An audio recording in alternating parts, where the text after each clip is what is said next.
This video is brought to you by Arma, who provides top quality supplements to athletes of all kinds.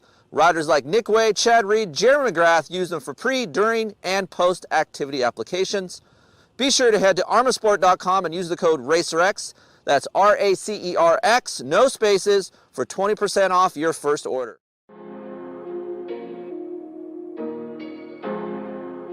How's it going, RacerX fans? I am Kris Keefer, and we are out here, 2021 Yamaha YZ250F State Fair MX in Paris, California.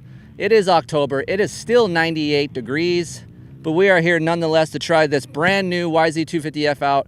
A lot of you guys out there have been really just Keefer. When's this thing coming out? When's it coming out? Well, here it is. We're going to talk about it right now. I got Mike Ulrich from Yamaha Motor Corporation here, and he's going to tell us a little bit about the changes. So let's break down the engine. So there's minor changes in the engines, but nonetheless, they're significant on the track.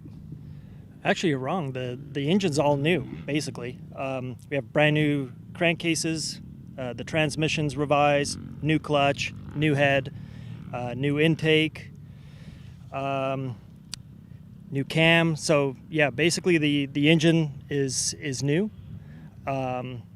Even the chassis, even though the plastics look like the previous bike, the frame is all new as well. A lot of the changes, or basically all the changes we made last year to the 450F that kind of made it, brought it up to the next level, were brought over to the 250 now as well. So yeah, even though it doesn't look that much different, it's basically a brand new bike. I know you guys work hard at really trying to hone in on the power. It's no surprise. Star Yamaha has the fastest engines. All those guys get whole shots every race. How much do you guys take in the R&D production world take from the race team? Well, quite a bit. I mean, you know, it's a combination of everything. The input we get from racing, obviously the results we get in racing, as well as the feedback that we get from you guys and the customers as well. I think we've had a really good reputation for having a very easy bike to ride for a wide range of riders. The bike has a lot of torque, and one of the things we wanted to achieve this year was not to lose that easy rideability, still make it very accessible to every type of rider out there. But one of the areas where we were lacking was mid to top end power and over rev, and that's what we really honed in on and tried to improve this year. Okay, and then with the chassis, like I said, it's completely different, much like the 450. We changed the main frame rails, actually made them out of a thinner material. The bottom cradle rails, they're actually a thicker material, so we really adjusted the rigidity of the chassis along with the front end. And our main aim with that was to give a better contact feeling into the corner, better bump absorption, and just kind of overall better cornering. Something I noticed last year, I want to talk to you while you're here. The raspy sounding muffler last year was loud, a little bit obnoxious. Not quite as bad as the KX250 stock muffler, but nonetheless, a lot of emails directed towards me, hey, Keefer, my muffler's super loud. What can I get to, what aftermarket muffler can I buy to make this thing sound quieter and run better? And my answer was tough for them because there wasn't really an aftermarket muffler that was better than the stock one, but they just had to live with the loudness of the stock one. So from what I noticed today, it's less raspy and less loud. What did you guys do to that thing? Yeah, so to tune the exhaust to the rest of the motor changes, the muffler is also new. It's actually longer, so it gave us, obviously allowed us to tune to the power character that we were looking for, but also made the sound quite a bit improved.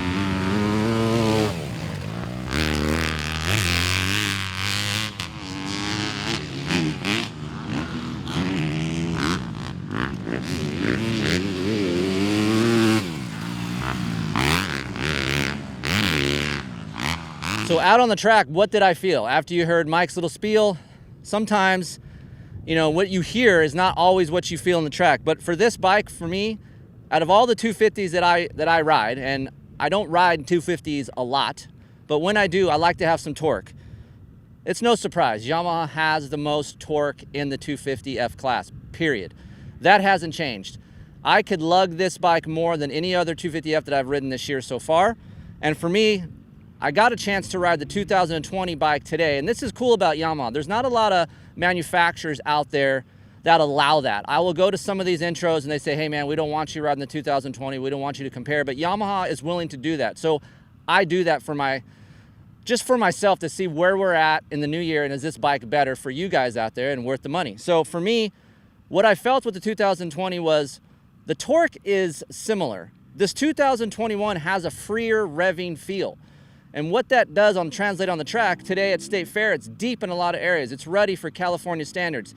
You can get in and out of these ruts quicker because there's less crank mass inertia feel when I'm out riding. So it just has a freer revving feel, almost like when you break in a bike, it's really tight. That's kind of what the 2020 felt like. And then you hop on this 2021 and it's really free revving. And what that does, off throttle, coming into a corner, there's less movement in the chassis, which translates into getting into your corners better, getting out of your corners better, and just overall flowing around the track better. So little minute things like that in the engine, this 2021 really helped me. I also noticed that mid RPM response is also freer. So when I have, let's say I'm in second gear coming out of a corner and I might be a little bit in a pocket where it's deep, I can, fan this clutch a little bit, and the recovery to me is a little bit better in this 2021 than the 2020. I told the Yamaha guys, it feels like the 2020 has a flywheel weight. It has a little bit more rear wheel traction, but less excitement, and to me, less fun to ride than this 2021. I will say this, although the top end has improved on this bike, I still don't think has the most top end in class. That goes to the KTM, and even the Kawasaki KX250 has a lot of top end power. But in order to get to that point, you have to have a lot of bottom end character, and this thing does that. A couple things I tried today that I like, and it's really accessible in the Yamaha realm of things, is the Yamaha Power Tuner app. Out of all the manufacturers, Yamaha seems to have it down as far as being able to tune your ECU. The Yamaha Power Tuner app is super easy to use. You have 2 maps you can choose from on the YZ250F. You can go to keeferinctesting.com or you can go to yamaha-motor.com and look at these maps that Yamaha has created. Also, Travis Preston, the other R&D rider, Stevie Tarkowski, they make maps as well, and those are available for you guys to try. It's super easy. You download it, you have the app, and then you just put it into your bike, and then you have 2 maps you can choose from. I needed a little bit more top end today. I asked the guys, hey man, I need a little bit more stretch. I wanted to rev a little bit farther in second gear. I didn't even know what they put in. I just say, hey, put something in that's gonna help me. Now I have a stock map, and now Travis and Stevie put another map in that actually helped the top end. So it's very noticeable. Some of you guys out there say, hey, I don't think it's gonna be that noticeable coming from a Yamaha Power Tuner app. I might need an ECU. You do not. This ECU is super easy to use. Each change you make is very noticeable. So these maps that are out there, don't be scared to try them. They do change the engine character a lot. And for me, Yamaha does that right. The most noticeable thing about the 2021 bike that I like is the chassis. The chassis is a better direction for me. I'm a front end steering guy. I'm gonna get to the handlebars in a minute. We're gonna talk about that. But the chassis overall feeling, coming into area 1 of the corner, so much more planted than the 2020. The 2020 to me feels like there's more movement, it's not as planted, and now you have this 2021 where it has a lot of front end traction. I can get in and get out of the corner and start my lean a little bit sooner than I could the 2020. Another thing that I like about this bike, it invites me to stand up in corners. The 2020, when I get into a corner, it's kind of wallowy and a little bit loose feeling. It makes me want to sit down, an uneasy feeling.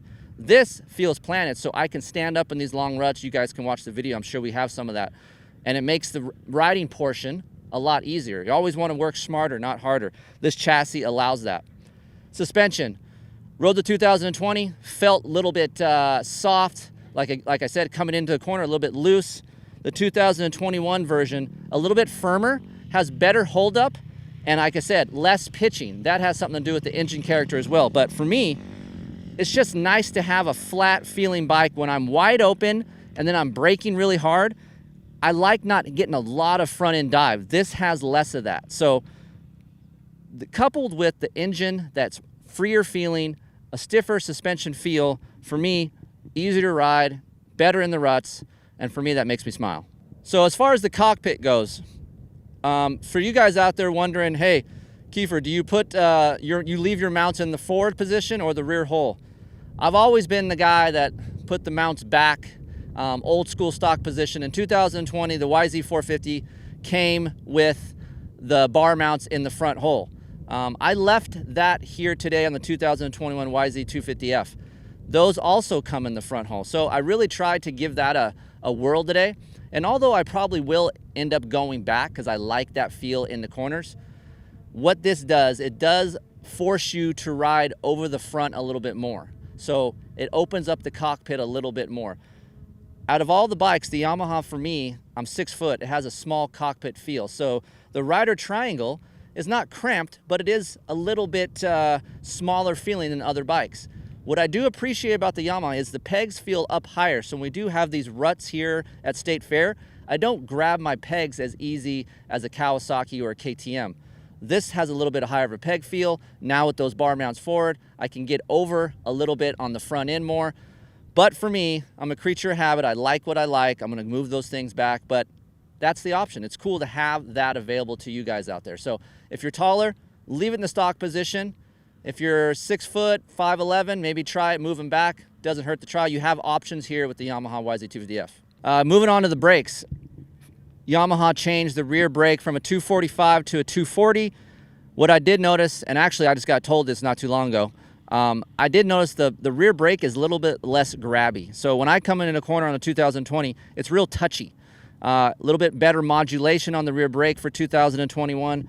And also the front disc is changed as well. But for me, there's plenty of stopping power. If you guys do feel like you need more power, don't be scared to bleed your brakes every 10 hours or so. That helps a lot. So bleed your brakes, put some fresh oil in it, it helps. Trust me, when you guys ride a lot, obviously the oil will get dirty and you guys can change that and it'll be better. But I'm glad that Yamaha went to a 240 rear disc, because sometimes when I get into a corner and I mess up, that happens to you guys out there too, you push down that rear brake and it's really touchy and grabby. This isn't as noticeable, so you're not gonna get pitched forward when you screw up in a corner. So kudos to Yamaha for creating a little bit less grabby of a rear brake.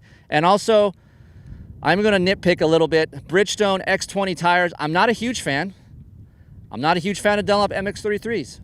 I am a picky SOB when it comes to tires. But I will say this, if you guys are sticking with the Bridgestones, run about 13 PSI on this. This is where I went with this bike today, and that gives you a little bit more front end feel and a little bit of a less vague feel when you go to initial lean in your corner.